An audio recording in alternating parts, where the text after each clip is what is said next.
ఇండియాలోనే #1 varicose veins hospital Avis vascular centre. నమస్కారం గురువు గారు. చాలా సంతోషం బంగారు. మాధుర్యం అనే పేరులోనే ఇంకా ఏదో మాధుర్యంగా వినాలనిపిస్తుంది. నీ గొంతు బాగుంది, చెప్పు నాన్న. ఇంకోటి ఏంటంటే మనకి ఖచ్చితంగా వినాయక చవితి రోజు 21 రకాల పత్రులతో మనం పూజ చేస్తూ ఉంటాము. అవును. అంటే ఈ 21 రకాలే ఎందుకు, వీటితో చేయడం వలన మనుషులకి మనకి కలిగే వనగూరే ఉపయోగాలు ఎలా ఉంటాయంటారు? చాలా అద్భుతమైన ప్రశ్న నాన్న. ఈ 21 ఏకవింశతి పత్రం పూజయామి అంటాం. ఈ ఏకవింశతి అనేటువంటి ఈ యొక్క 21 పత్రాలు కూడా ఔషధ గుణాలు కలిగినవి. ఎప్పుడైతే ఈ 21 పత్రాలు, జామ, అనేక రకాల రెల్లు, ఈ 21 పత్రాల పూజ చేయడంలోనే ఆ పూజతో చేసేటప్పుడు ఆ వాసన మన ఇంట్లో పీల్చే సమయంలో అది మనలో ఉన్నటువంటి చెడు వ్యసనాలను తొలగొడుతుంది. మనం భక్తిగా స్వామి దగ్గర పూజ చేస్తాం. ముఖ్యంగా మట్టి గణపతినే మనం పూజ చేయాలి. ఎందువల్లంటే పంచభూతాలలో మనకు మట్టి ఆహారాన్ని అందిస్తుంది. భూదేవి, అటువంటి భూదేవి మహావిష్ణువు యొక్క పత్ని. భూదేవి శ్రీదేవి. అటువంటి మట్టి ముఖ్యంగా చెప్పాలంటే మన రైతు సోదరులకు, మనం వ్యవసాయం పండించి మనకు ఆహారం కావాలి అంటే పృథివీ కావాలి. అటువంటి విధంగా మట్టి గణపతినే మనం పూజ చేయాలి. అటువంటి మట్టిలో నుంచి వచ్చినటువంటి మొక్కలే ఈ ఏకవింశతి ఔషధాలు. ఈ ఏకవింశతి అనేది ఎందుకంటే నాన్న, మనకు 21 తరాల వరకు మన పెద్దలు చేసిన పుణ్యఫలాన్ని బట్టి వంశాభివృద్ధి అవుతుంది. ఆ 21 తరాలకు సంబంధించిన ఈ పితృదేవతల ఆశీస్సులు కూడా మనకు ఉండాలన్నట్లుగా మనం ఊహించుకోవచ్చు. అనేక రకాలుగా చెప్పొచ్చు. అలాగే 21 జన్మల్లో మనము చేసిన పాపాలన్నీ పోవడానికి కూడా ఈ 84 లక్షల జీవరాశులు కలిగినటువంటి ఈ ప్రకృతిలో మనము జీవిస్తున్నాం. కాబట్టి ఈ 21 అనేది 84లో 1/4 భాగం. కాబట్టి ఈ ప్రకృతి పంచభూతాత్మకం. నీరు, గాలి, ఆకాశం, భూమి, నిప్పు, ఈ 5 కూడా శివుడు పంచభూతనాథుడైనాడు. పృథివీ పంచభూత లింగాలు. ఎందుకంటే ఈ గణపతికిను పంచభూత లింగాలకు ఉన్న సంబంధాన్ని చెప్తున్నా.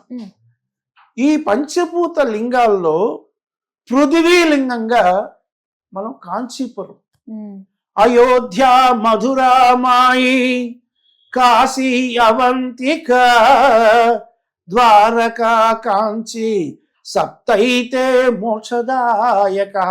ఈ 7 కూడా మోక్షానికి మూలం.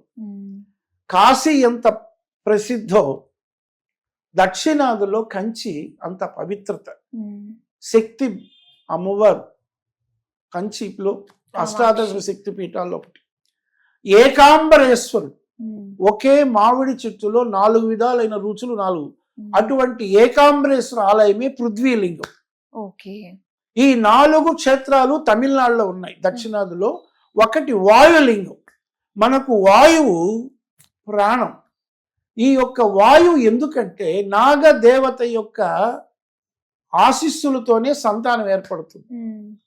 మానవుడి యొక్క ఇంద్రియం సంతానాన్ని ఫలోత్పత్తికి నాగదేవత ఆశీస్సులు కావాలి. అందుకే సత్సంతానం లేకపోతే నాగదోషం అంటారు. అది వేరే సెక్షన్. కాబట్టి ఇక్కడ వాయు స్వరూపంగా ఉన్నటువంటి ప్రాణవాయువు కాళహస్తి జ్ఞాన ప్రసూనాంబికతో కూడినటువంటి కాళహస్తీశ్వరుడు 3 మూగ జీవాలకి ముక్తినిచ్చాడు. శ్రీ అంటే సాలెపురుగు, కాలం అంటే పాము, అది హస్తి అంటే ఏనుగు. అటువంటి గొప్పనైనటువంటి శ్రీకాళహస్తి వాయులింగం.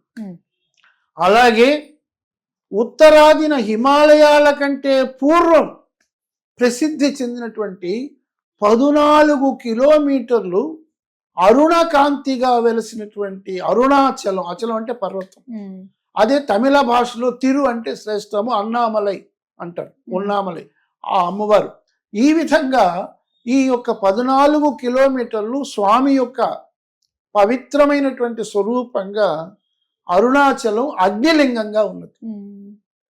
అలాగే జలస్వరూపంగా తమిళనాడు తిరుచిలో శ్రీరంగం దగ్గర తిరునావుక్కావలనుంది జంబుకేశ్వరం, అది జలలింగం. అలాగే ఆకాశంలో ఆకాశలింగంగా చిదంబరం. ఇవన్నీ కూడా పంచభూతాత్మకమైన లింగాలు కాబట్టి ఈ పృథివీ అనేది మనకు ఆహారం. అందులో ఈ రోజు మనకు ఉన్నది అంటే ఆహారం అనేటువంటిది కావాలంటే పృథివీ కావాలి, భూదేవి ఆశీస్సులు కావాలి. మనం నివసించాలంటే భూదేవి ఉండాలి. అందువల్ల అటువంటి భూదేవి ఆశీస్సులు మనకు ఉండాలి అంటే పృథివీలో ఉన్నటువంటి గణపతిని మట్టితో పూజించాలి. ఆ విధంగానే ఈ పృథివీలో ఏర్పడినటువంటి 21 ఔషధ గుణాలు మనకు కలిగినటువంటి ఈ పత్ర పూజ చేయడం అనేది, స్వామికి నివేదన చేయడం అనేటువంటిది ఒక పవిత్రత అయితే, ఆ యొక్క వైబ్రేషన్తో మన ఇంటిలో ఉండేటువంటి చెడు శక్తులు కూడా కొన్ని పోతాయి. ఎప్పుడైతే ఈ 21 వింశతి పూజలు మనం చేస్తున్నామో, ఈ పత్ర పూజలు చేసే వాసన ఆ రోజు మన ఇంట్లో 1వ రోజు, 3వ రోజు, 5వ రోజు, 9వ రోజు జలతర్పణం చేస్తాం. ఆ జల స్వరూపంలో కూడా ఎందుకు స్వామిని అర్పించాలనేది మరొక ప్రశ్న. అది ఎందుకంటే మహావిష్ణువు జలస్వరూపుడు, ఆయన విష్ణు అంశంలో పుట్టాడు కాబట్టి ఆ నిమజ్జనం కూడా జలములోనే ఇస్తాం. ఏ విధంగా రాముడు విష్ణు అంశంలో పుట్టి చివరికి ఆ యొక్క అయోధ్యలో ఆ నదిలో కలిసిపోయినాడో, ఆ విధంగానే సరయు నదిలో కలిసిపోతాడు మహావిష్ణువు. ఆ విధంగా జలస్వరూపం అయినాడు కాబట్టి ఆయనకి నిమజ్జనం. సో అటు విష్ణు అంశగా, ముఖ్యంగా చెప్పాలంటే పంచభూతాల్లో జలతత్వమే వినాయకుడు. నీరే ప్రాణాధారమిల మానవులకు అంటారు. నీరం ఆయనం ఇతీతి నారాయణ, నీటి యొక్క జలస్వరూపమే. మనం నీరు చాలా ప్రధానం కాబట్టి అటువంటి జలం గంగాదేవి ఈశ్వరుడు తలపైన పెట్టుకున్నాడు. అటువంటి జలస్వరూపుడు నారాయణుడు.